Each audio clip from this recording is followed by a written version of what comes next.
I would like you to please welcome to our stage Northwood University Assistant Vice President and Dean of International Programs, Dr. Monico Reeves.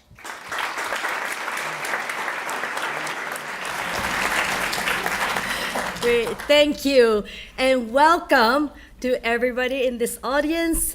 On behalf of Northwood University, I'm honored to welcome this year's Distinguished Women honorees and their guests, our Distinguished Women alumni, and staff, faculty, and students. Northwood University's Distinguished Women Award was created by our Board of Trustees to honor enormous contribution of women. The award is a recognition of excellence. The recipient represents the values of Northwood, instills in students commitment to free enterprise, the partnership of arts and business, and the management of global commerce. The honorees serve as a role model for Northwood University students. In addition to our students here today, I want to also extend a special welcome to high school students joining us from the greater Midland area. So welcome, future business leaders.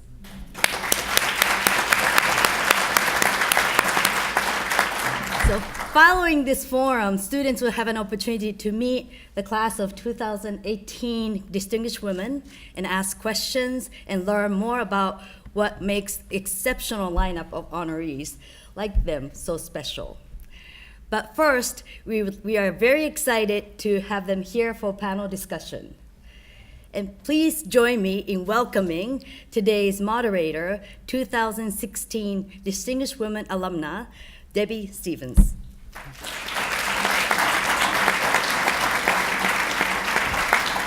And I have a very long bio on her, that she's a very accomplished woman as well. Debbie is the immediate past president of Dow Chemical Canada, where she led Dow's business and governance across Canada, focusing on leading key business portfolios, identifying and accelerating new opportunities for business growth in the region, and developing workforce talent. While president, she was the chair of the board of the Chemistry Industry Association of Canada, a member of Business Council of Canada, and was a trustee on board of the Calgary Zoo. And Debbie is a director on the board of Letter Winners M Club, University of Michigan's Alumni Association of Student Athletes, and she's also a member of the International Women's Forum and former member of Zonta International. Ladies and gentlemen, Debbie Stevens. Thank you.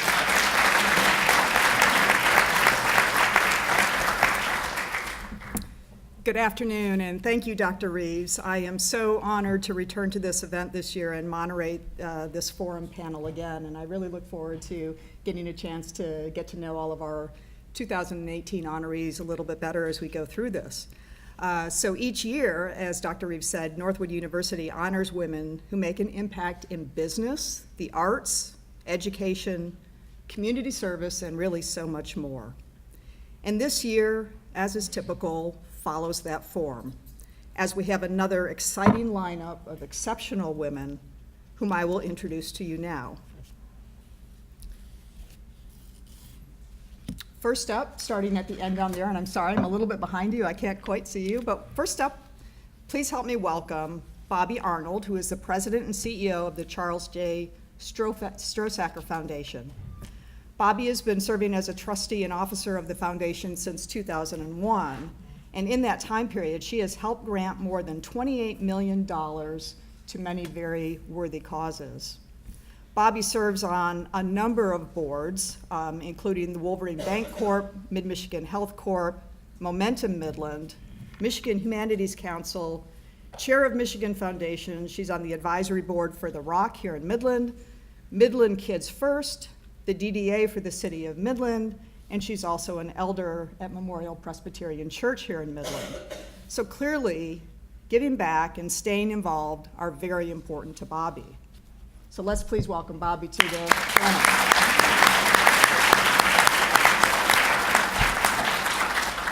And next to Bobby, we have Mary Callahan Lynch, who is a professional opera singer, founder of Motor City Lyric Opera, and a vocalist with Lynch & Sons Funeral Directors.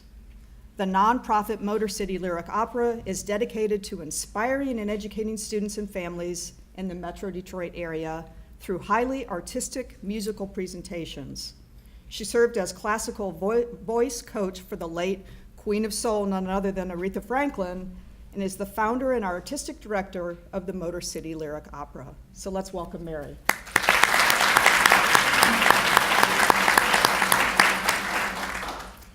And next to Mary, we have Karen Carter, who is the Chief Inclusion Officer at Dow Chemical.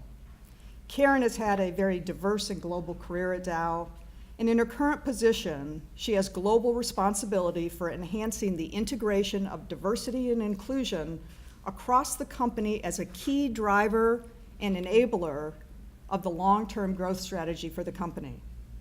As part of Karen's role with Dow, Dow also recently joined the CEO Action for Diversity and Inclusion, rallying with 160 other companies to advance workplace inclusion and equality. So help me welcome Karen, please.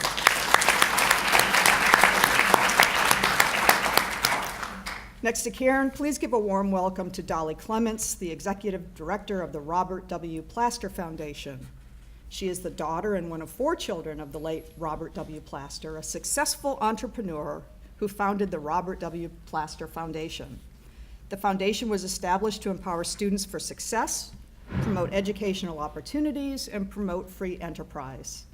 She is also a licensed veterinarian and is president owner of a practice named the Pet Hospital in Lebanon, Missouri. Please help me welcome Dolly.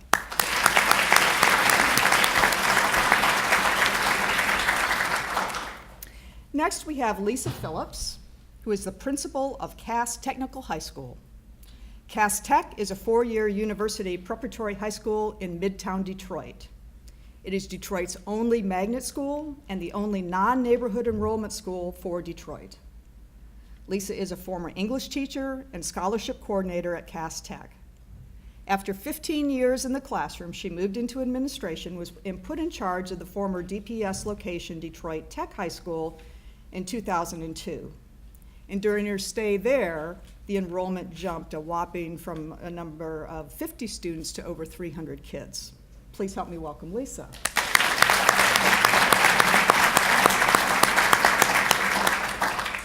Then we have Annette Rummel, who's the president and CEO of the Great Lakes Bay Regional Convention and Visitors Bureaus of Bay, Midland, and Saginaw counties.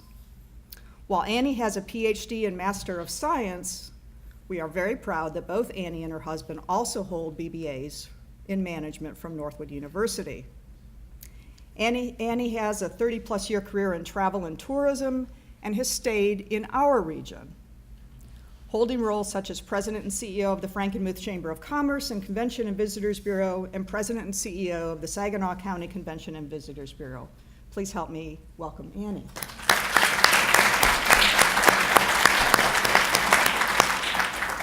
And last, but of course certainly not least, next to Annie, we have Linda Schinkel Rodney of Schinkel Fine Arts. Linda is part of a conceptual mother-son artist and design duo alongside her son, Theodore Schinkel. Their company, Schinkel Fine Art, LLC, is an internationally acclaimed art and design practice. Their projects focus on architectural interventions, scenographic practice, and generative cultural art design for telling stories through and by an interactive, multi-layered connection with viewers. Linda also practiced law for many years, serving in the position of general counsel and director on a number of privately held corporations. So please help me welcome Linda to the panel.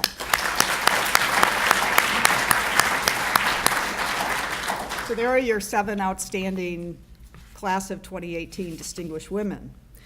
So now let's get into it here, and let's go to the questions and the unique insights that this diverse panel has to share. As we take this journey, I believe you'll see that each of these exceptional women have found their unique true north, as we like to say at Northwood here, that inner compass that has guided them and fueled their ambitions. Okay, ladies, so here we go. I've got a list of wonderful questions that were developed here by a number of people here at the university. And some of them are specific to maybe your individual roles and experiences, and some of them are a little bit more general in nature. So I'm gonna come at you one at a time, and then maybe as we go through some of those, I'm gonna ask for some additional comments and insights on some important topics like leadership and balance and philanthropy and those sorts of things. Okay, so why don't we go ahead and start. Dolly, how about you? Right in the middle there. So we have a really varied audience in the room here. So for their benefit, how would you define free enterprise? And why do you think free enterprise is so important to the success of our future generations? You started off with a heavy one. According to dictionary.com, free enterprise is an economic and political doctrine holding that a capitalist economy can regulate itself in a freely competitive market through the relationship of supply and demand with a minimum of governmental intervention and regulation. It's important because in an economically free society where free enterprise is in operation, people are free to make their own decisions about their lives. And history has shown that in that environment, there's creativity and innovation that leads to better lives for everyone in society. So free enterprise is important. If you look at that last part of that definition, minimum of governmental intervention and regulation. So what would the opposite of that be? That would be a strong central government that has a lot of control over the economy, which means they have a lot of control over the people. So the opposite of free enterprise may be something like socialism or communism. Well, there's a research group in Paris that has published a book called The Black Book of Communism. According to their research, the number of people who have died because of communism in the last century is almost 100 million people. And when you think about the fact that that's just the documented cases, that number is actually probably much higher. So why is free enterprise important? To me, I believe it's a matter of life and death. Ronald Reagan warned us that freedom is never more than a generation away from extinction. Our generation needs to do our part to protect freedom for the future generations. Thank you, Del. Excellent answer.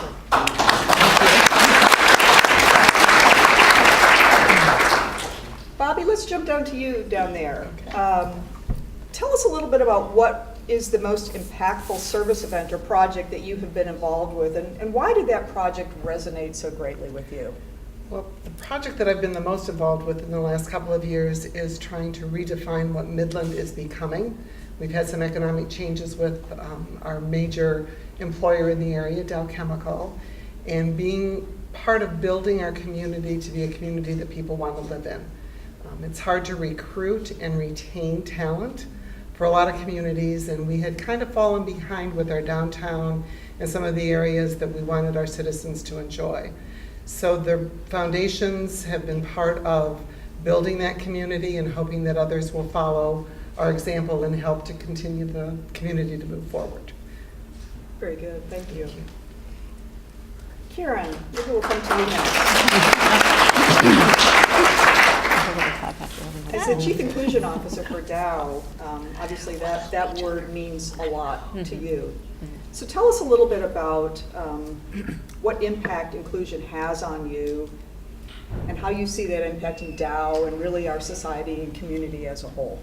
Sure, and just to piggyback on what you said, because I think that what you all have done with downtown is tremendous. I actually live downtown now, and I've lived in Midland before, and coming back this time, really from an inclusion perspective, it has a major impact because you're giving us options, particularly people like me that come from a city, and we can live in an environment that's vibrant. You don't always have to have a yard, et cetera.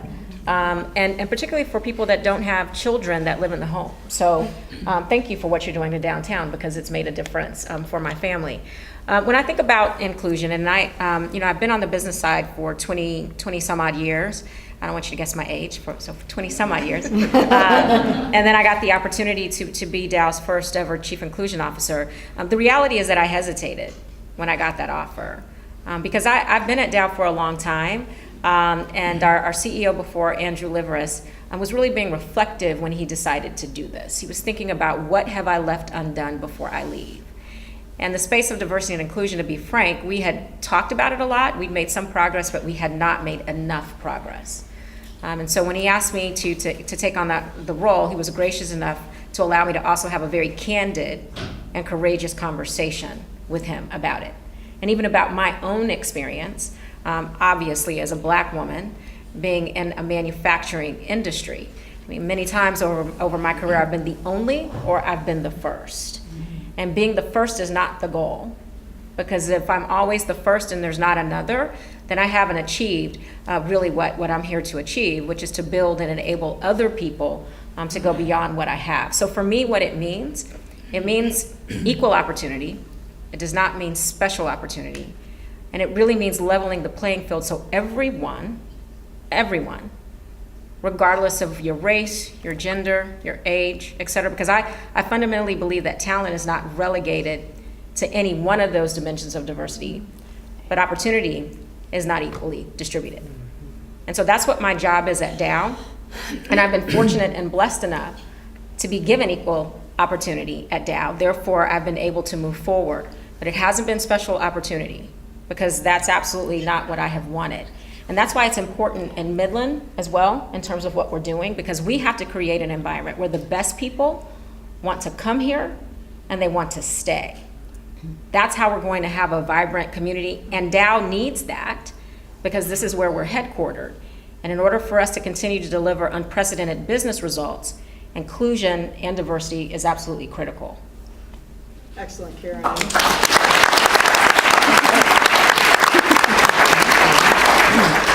I think maybe we'll continue to explore this topic a little bit. I think for most of us in this room, this concept of inclusion and diversity is either touched us in some way, or it's something that is very important to many of us. So while we're on the topic, before we leave this, maybe I could just get a little bit of insight from a couple of the rest of you on what really inclusion means to you. So Annie, how about your comment? What does inclusion mean to you in your world and in your life?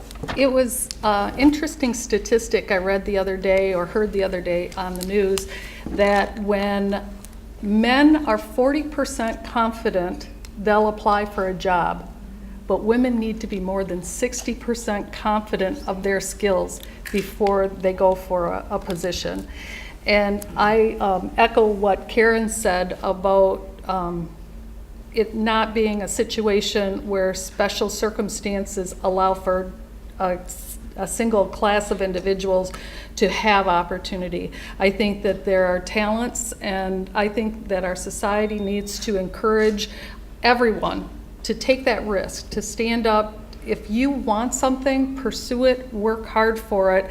And I think the women and men that have come before me and kind of broken down many of those barriers. And I think that that's one of the things that we have to do, is look into ourselves and say, if I want something, pursue it, never give up, and never let there be a barrier in front of me. And don't be afraid. Just go for it and try. So I just said go for it. That was exactly what popped into my head. Maybe just one other perspective. How about we go down the line a little bit? Mary, what about you? When you hear the word inclusion, what resonates with you when you think about that? I think what comes to mind is I was born in Detroit in an urban setting, and I was from an unusual family, a very large family, but we were immersed in music. And then we moved out to the suburbs and enjoyed all the benefits of that. And as an adult, I realized that a lot of the inner city schools, that there wasn't inclusion as far as the arts. In fact, if anything, it would be the first program that would be cut. It wouldn't be the sports, not that sports aren't important, they are. But the vocal arts, performing arts, visual arts, and I just thought I saw this huge disparity, and I thought, you know what, these children deserve to be exposed to the arts. So I feel there needs to be a more equitable exchange in our culture, indeed in our country, of that everyone gets exposure to what I feel is a transformative art form, and that's particularly opera, but any classical music, any music. Excellent. So, okay, one more perspective, and then we'll move on to the next question. Lisa, Yes. share your thoughts with us on inclusion. Okay. Please. First of all, could I just welcome my students who are here? Hello.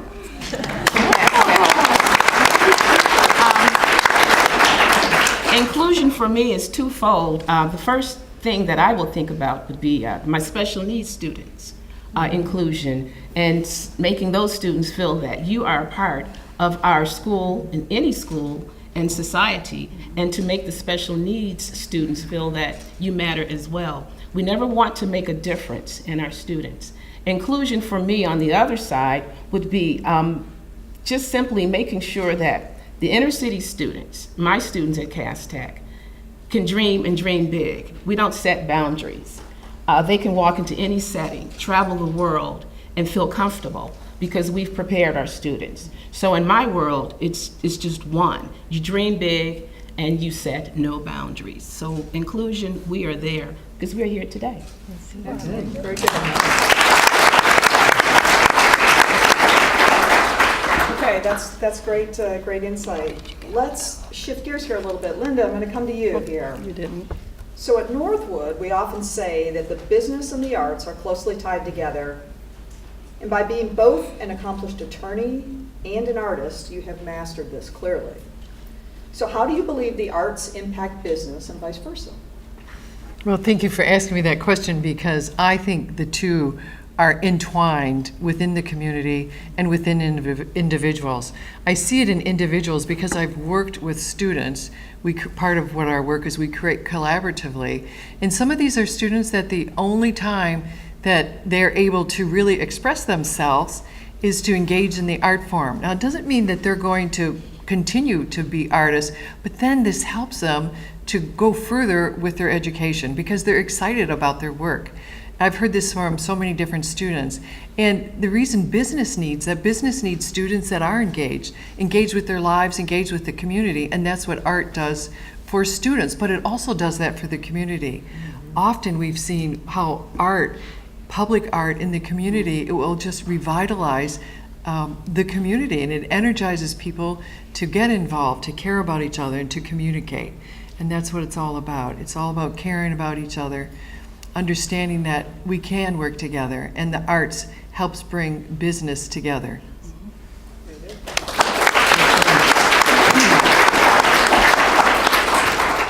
Okay, Lisa, I'm going to come right back to you here. What programs have you put in place since becoming the principal at Cass Tech, and what program are you really most proud of? Oh boy, okay. I would say becoming an international baccalaureate high school, the first in the city of Detroit, is a big deal. And we're quite successful with that. The community and alumni are really supporting us. And I will say, having graduated over 100 plus students from Wayne County Community College with their associate's degree before getting their high school diploma, that's a program that I am extremely proud of. Because when my students leave Cass Tech, after they've completed this program, they're starting at Michigan State, at Western as a junior, because they've taken the courses during high school for 4 years. And I don't think anyone has been able to compete with that task. And I'm also proud, probably shouldn't say this because I'm at Northwood, but we could do this too, Northwood. I have a program with the University of Michigan. It's called Doctors of Tomorrow. So I believe in working with ninth graders, not waiting until you are a senior. And my ninth graders spend 1 day a month at the University of Michigan in medical school, shadowing a senior med student. So that's an inroads into U of M or any school, and an inroads right into medical school. So those are 3 of the top programs that I am extremely proud of. And the fact that every year, don't get me started, our senior class, they compete every year for scholarships. So each year it increases. So this year I'm proud to say that the senior class just graduating earned over $64 million in documented scholarships. So we push. If you come to our school, you follow the pathways, then you should leave with a lucrative scholarship. Thank you.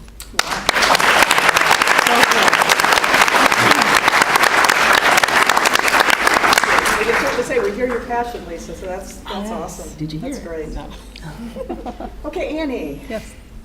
You have a 30-plus year career that is focused on travel and tourism. So tell us a little bit about what drew you to this industry and what made you want to stay in the Great Lakes Bay region. Well, actually, it was a high school counselor who told me that I had a very strong back and a good set of hips and I should marry a farmer and not go to college. Oh my. Okay, I know that wouldn't be acceptable today. I hope it wouldn't be acceptable today. But I came from a family with my parents having no understanding of how to go into college and really didn't have any family that had attended college. But it sounded intriguing. And so that's when I said earlier, just go for it. Don't let that fear of failure or that fear of uncertainty be a barrier to you. And then I volunteered at some local festivals in Frankenmuth, and I found out I was really good at organizing events and activities and working with people. And I was also told I didn't know much about the arts, but my first art project was the fountain out in front of Frankenmuth, the little kids dancing around the maypole. Maybe some of you have seen it.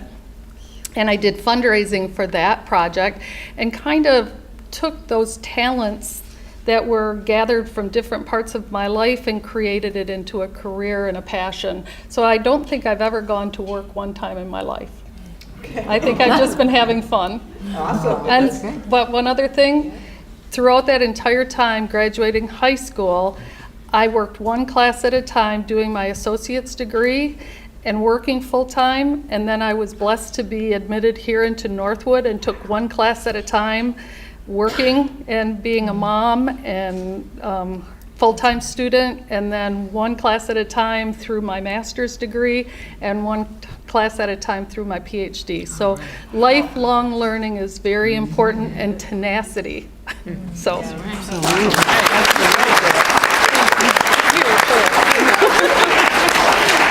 think that's just a perfect case study of the fact that there's not just one way to go about doing education, and the fact that there's a typical model where you might come out of high school and go in and complete your degree in 2 years or 4 years as the case may be, and then there's any variety of other ways that you can do that, and that's fabulous that you had that tenacity to do that. Thank and clearly you're a real gem to the community here in the Great Lakes Bay region. Thank you for that.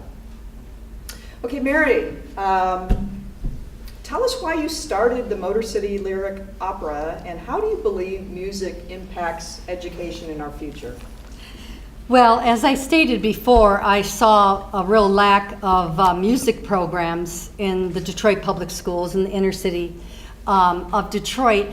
Because music has been such a part of my life, such a blessing. My parents were both musicians. Our whole life was, my father was a church musician, so our whole life was immersed actually in the liturgical calendar year. We all had to be in his choir.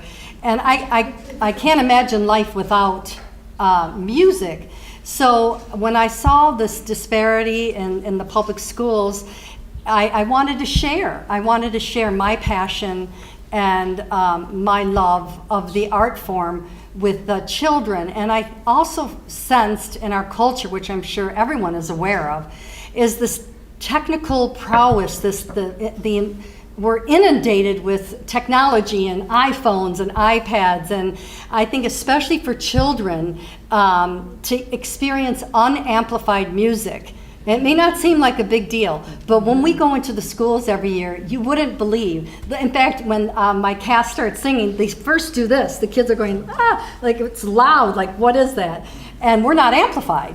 And then they start like this, and by the end, they're like that. So I just think there is such a need for the arts, for music, not only with the students in metropolitan Detroit, but I believe in the community at large. I think we're hungry for it. I think music it's the universal language. And also, not to get political, but I will for a second, because the polarity in our country, it's quite disturbing, whatever side you're on. And I find that music, being the universal language, it brings groups together. You're at a concert, whether it's a rock concert, I prefer opera, or the Detroit Symphony, but no one's thinking about what the next person's political agenda is. And so, does that answer the question? Yeah. Okay. Very well. That's right.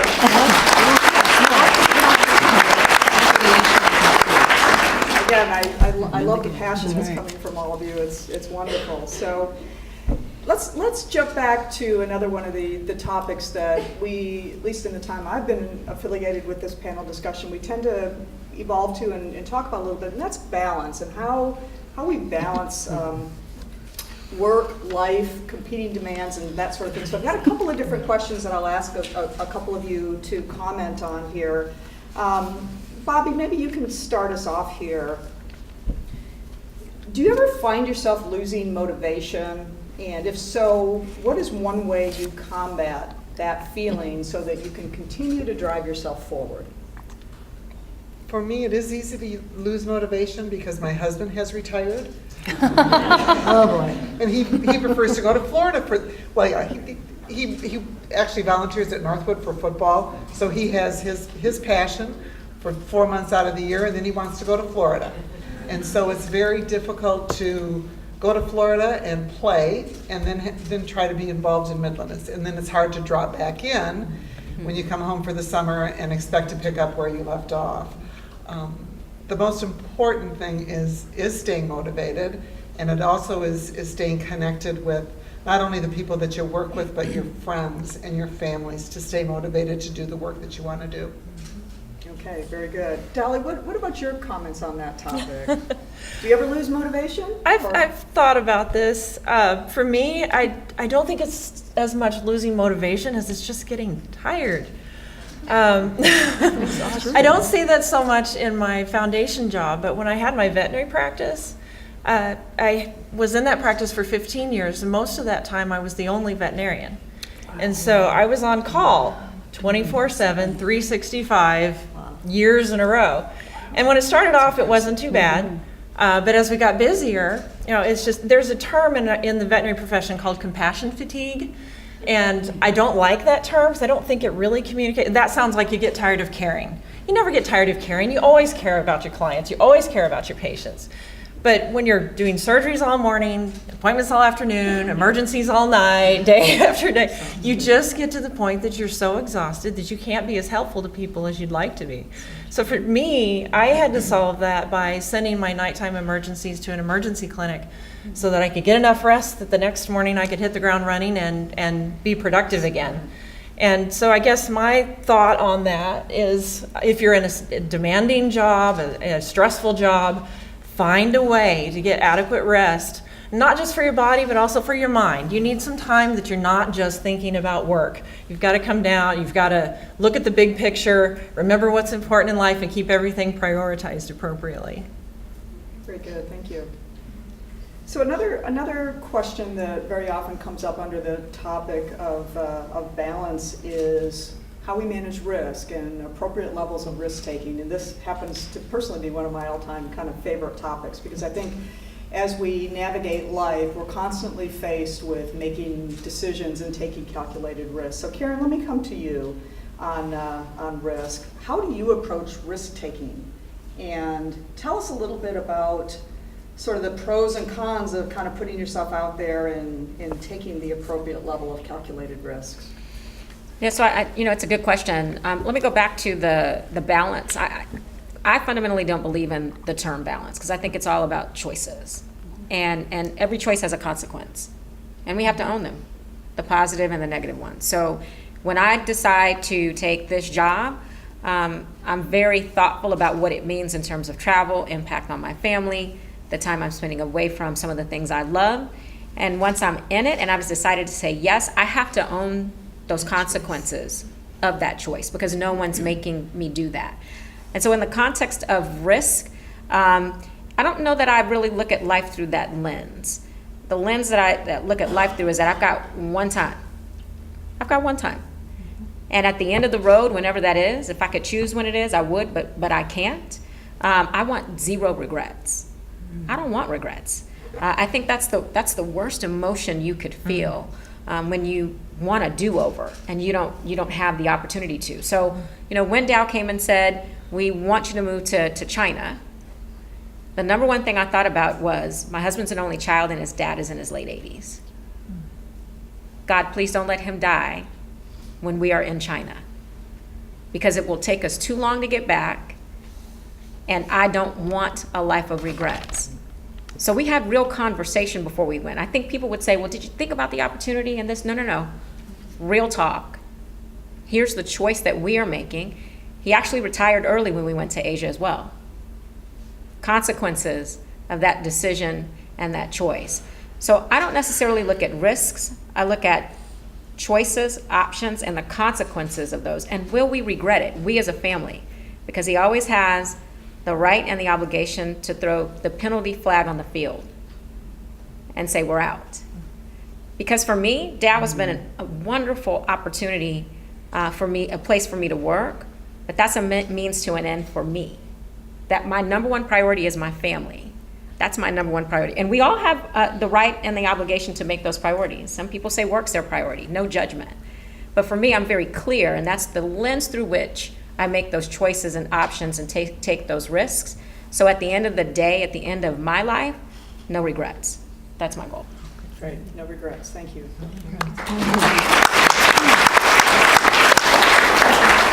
Linda, what about you? Let's hear your perspective on, you certainly through your varied career and over the years have been faced, especially as I would think as an attorney for a number of years, you well know what risk is about and taking calculated risk. Give us a little bit of insight into how you view that and how you manage that in all the various walks of your life. So one of the things I focus on when I'm questioning anything is you focus on the why. Focus on the why. Why are you doing this? And also realizing that not making a decision is making a decision. People think, oh, I'll make this decision later. Well, you're making the decision then to put off the decision, and you have to accept those consequences. And when you focus on the why, then you understand, first you have to ask yourself, what is your why? What are you here for? And once you discover your vision and write it down, then you figure out how to get to your vision. And no matter what you're asking yourself at the time, you're going to come up with an answer because you know what your why is. It's going to take you to where you need to be. And with those risks, I say that you have to realize that you can't be afraid to fail. That you know that failure is going to be part and parcel of life. We all have failures, and we have to accept that. You can't afraid to do that. Now, you do need to calculate your risk. Sometimes it's an unacceptable risk. But again, like I said, you have to realize that you are taking a risk by not making a decision as well. You take a risk by walking outside the door. You could be hit by a truck. I mean, every day it's a risk, but focus on that why, and you'll be in a good place. Great, thank you. And Debbie, I guess just one more thing. She just triggered something. I think that when you feel the most uncomfortable is probably when you're growing the most. Yes. So this whole concept of growth and comfort cannot coexist is so extremely true. So when it seems like a big leap and you decide to take it, get ready because you're probably growing the most. And if I think about my life, my career, call it risk, call it whatever, but when I've done it and I look back, boy, uncomfortable, yes, but growth for sure. And you know, people call it growing pains. Growth doesn't always feel good either, but it doesn't mean that it's not good for you. Yeah, no, I agree. And I might just add one little perspective on that, because I always like to tell folks, you know, be the one that is willing to try that new thing, whatever it is. Be the person that raises your hand when they're looking for somebody to do something. Be the person that is willing to get outside your comfort zone and go try it. I mean, you never know what doors are going to open if you don't put yourself out there a little bit. And for some of us, that's a lot harder than others. But I would agree that I think some of the biggest growth I know I experienced in my career certainly were those things that, you know, I either knew nothing about or really wasn't sure whether or not I could succeed. And in hindsight, they were some of the best decisions I ever made. So that's awesome. Okay, well, let's go into, I want to come back to this. I mentioned the Truenorth Concept, which is something that's very important here at Northwood. And I want to come back to this question a little bit and give a few of you a chance to speak to this. But again, just to level set, your true north is your inner compass, the force that guides you and fuels your ambitions. And while achieving a successful business career and life, that's measured not only by how much you accomplish, but by what you give back. So the question is, when did you find your purpose, or how did you realize that was your own personal true north? Bobby, why don't you start us off on that, please? Goodness. That's a good question. I would have to say my true north has always been my family, and grounding myself with their needs and wants. I have put my family first. That isn't always an acceptable answer in today's age, but that is the way that it has worked for me. Philanthropy is such a gift that you give to yourself. There isn't a grant that I've made that I don't feel better about than the organization receiving it, because I know I'm making a difference and I know I'm having an impact.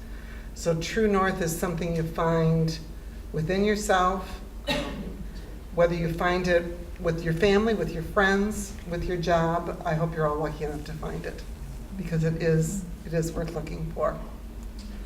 Thank you. Thank you. And Lisa, as an educator, I mean, you're the epitome of what True North means. So why don't you share your concept of what True North, and when did you find your purpose and how did you know what it was? I'll first of all start off by saying my true north is my belief in God and how He guides my life and everything that I do.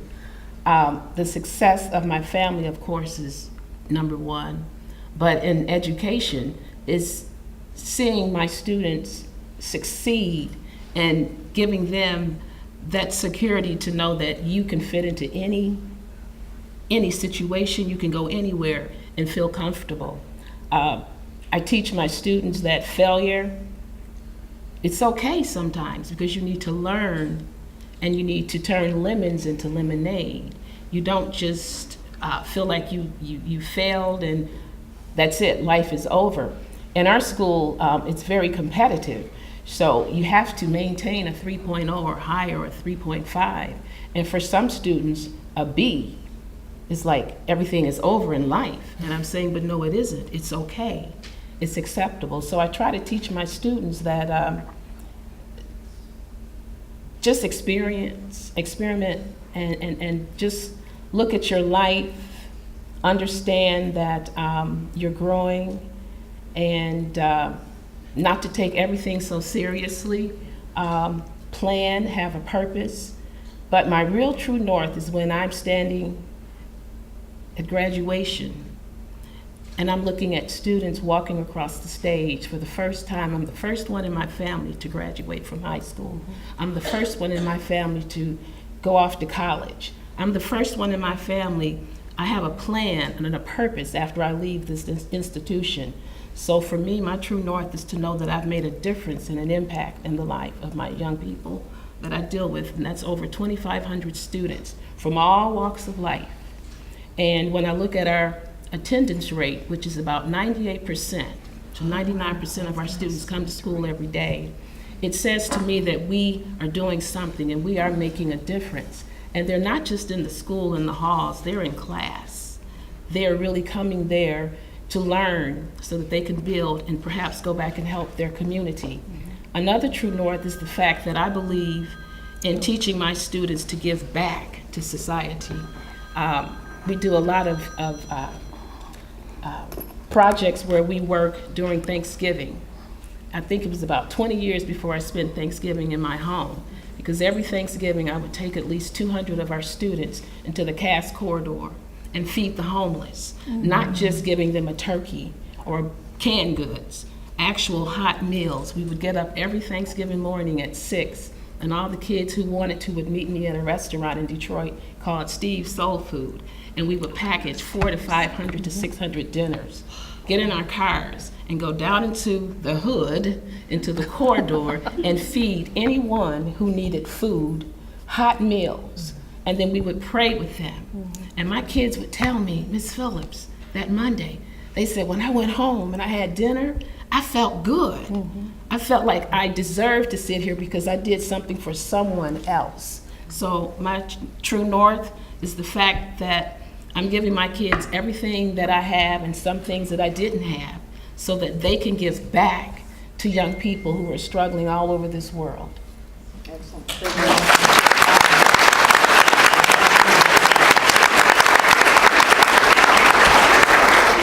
This is such an impactful insight. So we're going to stick with this. We'll try to get to a few of the rest of you. Mary, what about you? Tell us a little bit about your True North. My True North. As I've been listening, I'm thinking I have north, northeast, northwest. It's not always, there's not just, I think, like Lisa said, not just one True North. I find, though, where I am right now, I find it's just such an interesting journey. I guess any advice would be, trust the journey, because you never know where you're going to end up. I never thought I'd have an opera company. I never thought I'd be coaching Aretha Franklin. I thought I was going to be a performer, and luckily, I still do perform. I love it. I do honestly feel closest to God when I am singing. But so I think the one sometimes my True North is my relationship with God, and that dictates a lot. But sometimes it will have to be my family, my children, my husband, my grandchildren. Sometimes it's my opera company. So I just think you have to be, it's like a juggling act, and you don't know where that compass is going to go. And sometimes it's dead on, sometimes it's northeast, northwest, and kind of have to go with the flow. You have to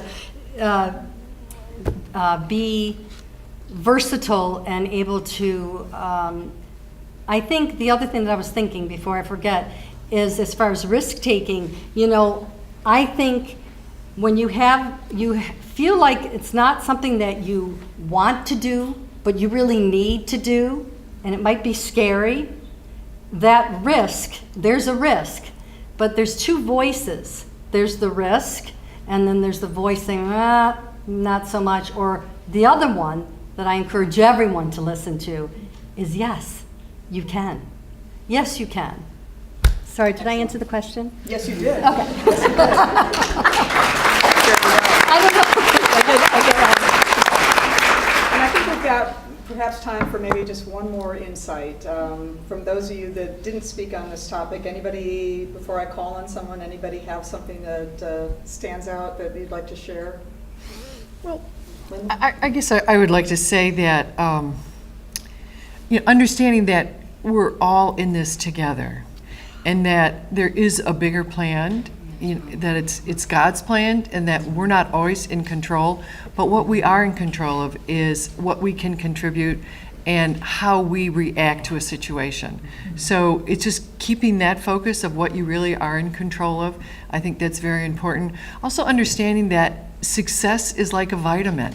So some of us, maybe we might get to a level of success sooner because we've had success, but so when you have a few failures, it's okay. Keep going, because then you're going to experience that success. You're going to make it. So that perseverance is key. Just realize there is a bigger plan out there, and part of what I try to feel, what our job is to try to help people reach that potential, because it's there for us. Very good. Okay, Karen, you get the closing comment on True North. God, that's a lot of pressure. You can take it. You can deal with it. No, I did, to piggyback on what she said, don't let the world define success for you. Define it for yourself. I spent years, what I would call chasing paper. It was, I can't make enough. I need the bigger title. I need to keep up with the Joneses. And I was never satisfied. Never satisfied. And it wasn't until I really defined my purpose. And I had to reflect on what that means. And the joy factor with really making the biggest difference possible with the time I have on the planet. Making the biggest difference possible with the time I have on the planet. And you know what? No one in the world can do that like me. There's only one. No one in the world can do that like me. And once I discovered who I really am, I am extremally proud at this point in my life, and don't take as long as it took me, but I am extremely proud at this point in my life to not only be a businesswoman, but to be a businesswoman who is also a woman of color, who is also 47 years old, who is also the child of a single mother who worked 2 jobs after my father died at the age of 12, when I was 12, of a heart attack. I'm proud of that, because that makes up Karen S. Carter, all of that stuff. And that if I kept chasing the dream that the world defined for me, back to that living a life of regrets, that's where I would be. I might be rich, I might have the big titles, I might have all of that, but I would not be satisfied. And that satisfaction, that peace, you can't put a price tag on it. So don't wait as long as I did, 20 years of my career, to be comfortable with who I am, bringing my whole self to work and saying, if that's not good enough, I'll switch locations. Because I'm committed. I'm committed to what my destiny, what I'm supposed to do, my mission, my purpose. That's what this whole thing is about. Finding who you are, loving who you are, and bringing all of that to bear, because the world needs us to do that. That's how we're going to solve some of the world's biggest challenges. And it's not this polarity. Don't buy into that narrative, because it's so not true and it's so not who we are. It's not who we are. Excellent.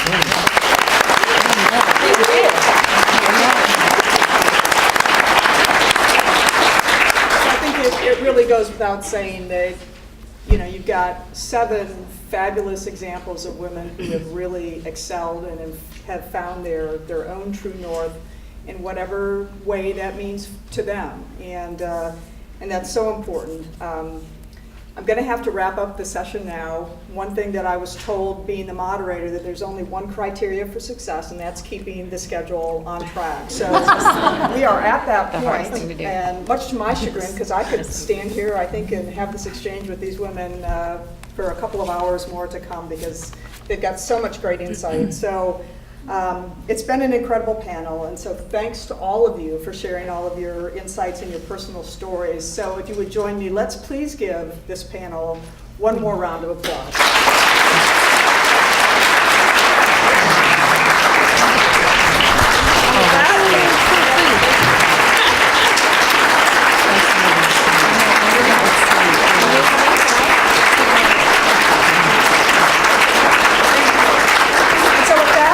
Welcome Dr. Reeves back to the stage here to wrap up the forum. Thank you so much. Thank you so much. Well, let's give a warm round of applause for a wonderful moderator, Debbie.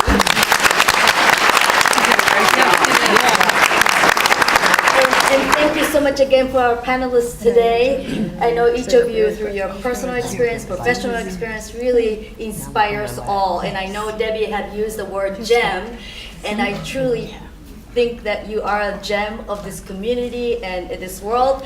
You're people that you meet with who get really touched, inspired, who go out in the world. So you're really making an impact around the world. So thank you very, very much for being here today. And students, future Northwood students, right? I hope hearing from today's inspiring panel would get the illustration in what we value at Northwood University. And thank you so much for joining us and learning more about our university. And before we move you out of this room to a next event, I heard, let's see, do we have, oh yeah. I heard that the small bird came to me and said that yesterday was one of our outstanding business leader awardees' birthday, and we can't pass up the opportunity to have the world-class opera singer, and she's going to sing for us a special song. Okay, the special person is Bill Barker, and I do like to share the stage, believe it or not, so I want everyone to join me in singing Happy Birthday. Aww. Happy birthday to you, happy birthday to you, happy birthday, dear Bill, happy birthday to you.